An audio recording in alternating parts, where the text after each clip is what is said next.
The 1911 pistol is not for everyone, and there are many reasons folks don't buy 1911s. Occasionally, the perceived cost of a 1911 is one of those reasons. Welcome to Rider's Range. In this video, we want to dispel the myth that quality 1911 pistols aren't affordable.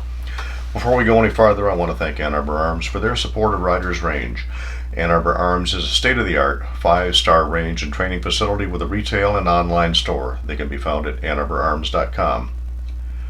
Over the next few months, the Great Affordable 1911 Comparison Series will look at almost 4 dozen 1911 pistols, comparing them two at a time. Some of the comparisons will be similar guns at different price points. Sometimes we'll be contrasting two guns that are in the same size class, but are very different from each other. At the end of the series, we'll even look at a couple of almost 1911s and a few 1911 wannabes. Our first video of the series, a Colt government model alongside a Springfield Mil-Spec 1911 A1 style, is set to air on June 28th. Over the course of 22 videos, we'll be looking at full-size 1911s in .45 caliber and in 9mm. We'll be looking at commander-size guns, again in .45 caliber and 9mm, and even a couple of .40 caliber.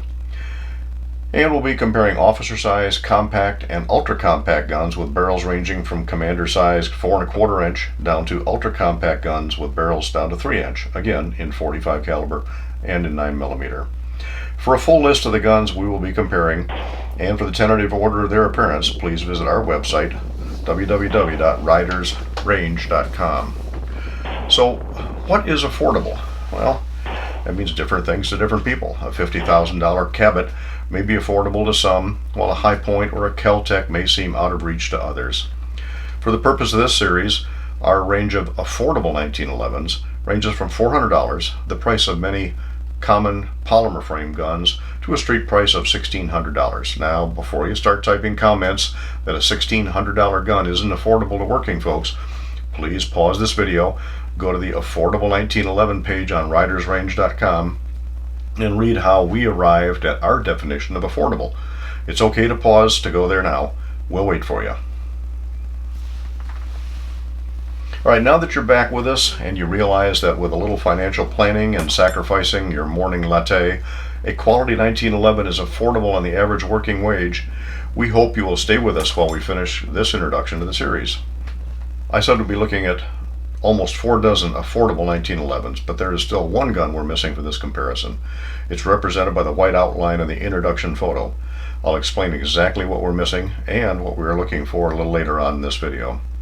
Oh, and there is actually one gun that we'll be looking at that doesn't usually fit into the affordable criteria, but we didn't pay more than our top price for it, so it is included in our comparison.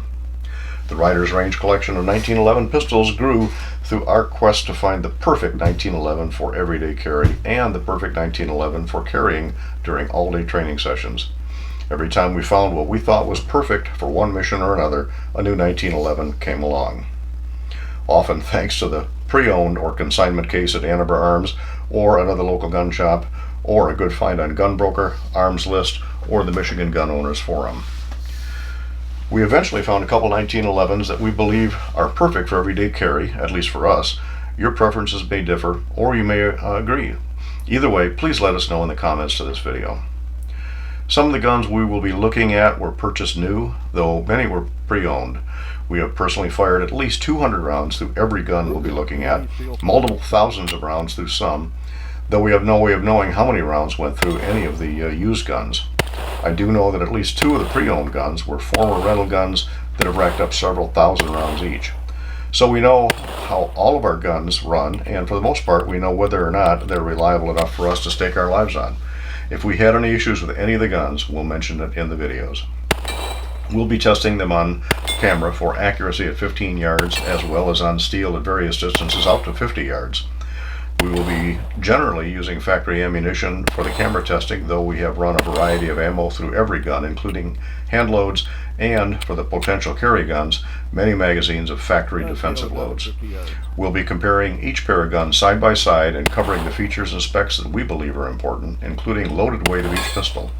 The manufacturer's websites and many other tests and reviews give empty weight or weight with an empty magazine, but I don't know of anyone who carries an empty gun all day, so we won't be giving you that info.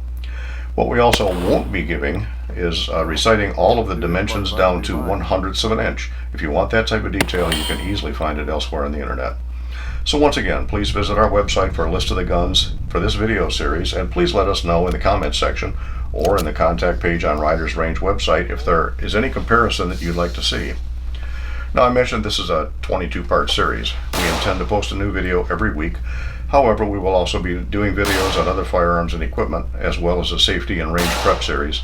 So some of the videos may be interspersed between 1911 videos, which means the series will run for probably more than 22 weeks.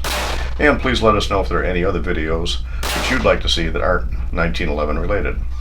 Now here's where I need your help. We still need a CCO style pistol.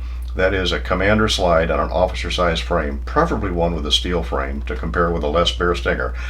Yeah, I know the manufacturer's suggested retail price of any Les Baer gun is going to be much more than our $1,600 top affordable price, but we bought this one pre-owned for far less than our top price, and with a lot of searching and patience, you can probably find guns from Les Baer that fit our criteria of affordable.